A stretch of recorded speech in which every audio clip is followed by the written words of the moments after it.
I've been listening to music ever since I can remember.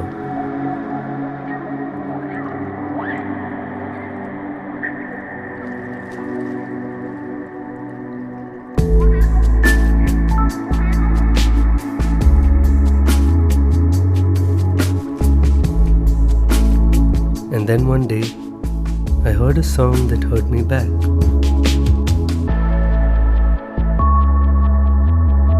So I turned myself into a tape,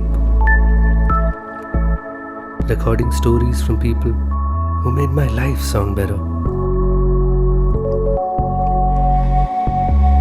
Because every song is a conversation.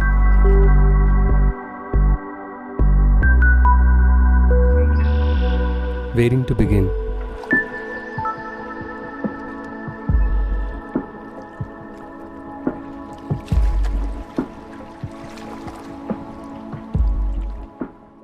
Tejas, I want to talk about your love affair with Bangalore. Oh. Okay. Hey, love affair with the world in general. Yeah, Bangalore mostly because this mad gig of yours, the one at Lee Store on top of the roof. Yeah. It's by far, the biggest example of the stuff dreams are made of. Oh, right? You get to perform in a city, in the heart of a city that you've grown to love over time. Yeah. What it was a dream come true, to be honest. Despite the one Sardarji showing us the finger, we crossed like a 2 kilometers traffic jam. And I could imagine when people cause traffic jams, we like Brigade Road, man. Brigade Road. So Brigade Road is like, so if there's Lulu Mall, the stretch, it's like 10 times more crowded than the Lulu Mall stretch outside. Yeah.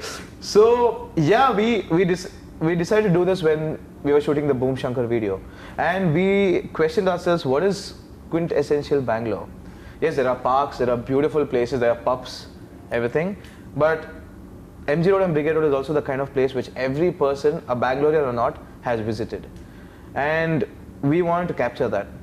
So yeah, I think Geet is the best manager we could ever get. He's also an awesome guitarist, So he's the best guitarist and the manager we could ever get, because he roamed around so much for permissions and and all the stuff, and he totally nailed it. Setting up a sound on top of it, everything was taken care by Geet. And it started raining midway, Yeah, and we didn't really stop. We were like, you know what? Chuck it, man. Yeah. And the best part was people stayed. Yeah. They were all random people, random onlookers. I think that gave us a kind of a high that we decided to do just one song, Boom Shankar. Yeah. We ended up doing like 6 songs, like a half-an-hour set. So we were like, oh good, we got ample footage for the, for the Boom Shankar video, and also we just did a show. I think that was the best high. In terms of shooting a video, that was the best high ever. Yeah. Tejas, talking of Bangalore, Bangalore's like this melting pot for bands, especially the ones that are in the relative territory of yours, but sort of play different kinds of music. Yeah. Say the Raghu Dixit project, for instance. How have you been able to make yourself indispensable in a city where there's a band being formed on every rooftop as we speak? I think this applies to every city out there. Like, there are so many amazing bands in Kerala. Like bands which have inspired us, like Avial. Yeah. Even in Chennai, even in Bangalore, even in Delhi. Yeah. A lot of bands, which we have been watching them as teenagers, and we have grown into like musicians because they have inspired us so much. Inspiration can only mean that you better yourself as a musician and offer something new with that inspiration. So we, like as you said, there are amazing bands in Bangalore. So what we basically did was, since we also had been in different bands before Lagori happened, we decided to give something different to the people. If we sounded like Raghu Dixit project or Swaratma, or take another rock band or a pop band or Euphoria, people wouldn't come to our shows, or people wouldn't buy our CDs. Yeah. They would rather buy their CDs. So that's the reason we didn't want to restrict ourselves to a genre or a set sound, or we didn't want every song to sound similar. Yeah. That's why in 8 songs in an album, the first album, we wanted every song to be completely different. That's because we want people to come back to our shows, like, feeling that, okay, what different are going to give us the next time around? Or when they listen to a CD, what different is the next song going to give us? So that way, I think I wouldn't say we figured out the scene, but we figured out where we stand in the scene, what we can offer to the scene and where we can excel in that.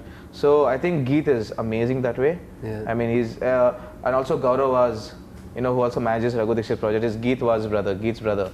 I think Gaurav helped us a lot initially. We owe a lot to him. He guided us what to do and what not to do. And I think Geet follows in his footsteps now, and Geet has grown into an amazing manager. Of his own. Yeah. So I think, so now we treat all these bands as like brothers, like fellow bands. Like we remember in Winsong Festival, Hyderabad, Amit Thomas was having a ball with us and we were having a ball with him. He has a ball with everyone basically. But there you go, that's a camaraderie we would love to share with people, and we would never view something as competition. Never. Tejas, let's go back to the beginning of Lagori. You joined a little later when the band was sort of figuring itself out. Yeah. Tell us about that phase. How did you identify yourself with a band that was playing remarkably different stuff than your own background? Talk about your background as well as you were sort of walking. So Lagori's background is a funny story. It was formed by basically Eddie and Geet. So it was Geet's birthday. It was February 20th. That's when we celebrate Lagori anniversary. So yeah, these guys were high on biryani and beer. Alright. So that's why we call, like, the inception of Lagori is B&B. Not bed and breakfast, but like beer and biryani. Yeah, that defines us. We love beer and biryani. So yeah, so they were like kind of wanted to do something different from Fad Night. They were like, what can we offer something different? There are tons of classic rock bands out there. As musicians, what can we offer? So Eddie and Geet very funnily decided that, let's write a Hindi song. And both of them don't have any idea how to, of course we have studied Hindi, but write a Hindi song. Yeah. So what they did was they went on, what is that, like Google Translator, and translated certain English lyrics they had written into Hindi, and that's when the first song was written, Asma. Wow. Well, not the final copy of it, but the skeleton of Asma was by these two fellows. That day when they formed Lagori was the day when they wrote Asma. They wrote the melody, they wrote the tune, and they like randomly wrote, I don't know what lyrics they wrote. Who was the vocalist back then? Who sang the songs? Shashank. The vocalist was Shashank. For a very short time. And then, so then Shalini joined, and then Vinil joined. And then they were looking for a vocalist. So I just come back from Bombay, and they called me. I thought it was like more like an audition, because they were like, what can you sing? And so I was like, oh, well, I love Hindustani classical. So I was like, so you guys have a song called Darbari, right? Come, let's just try it out. I gave my own twist to it, and they were like, wow, this fellow is arrogant, man. He just changed the song. But they liked me, and I loved them. So I think the energy matched. And then they also liked the fact that there was someone completely different from the sounds they had.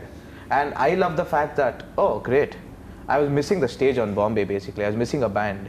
So I'm like, wow, I think I found like perfect people with who I can do like diametrically opposite music. Yeah. Like, and have a good time while you're at it. Exactly. Right?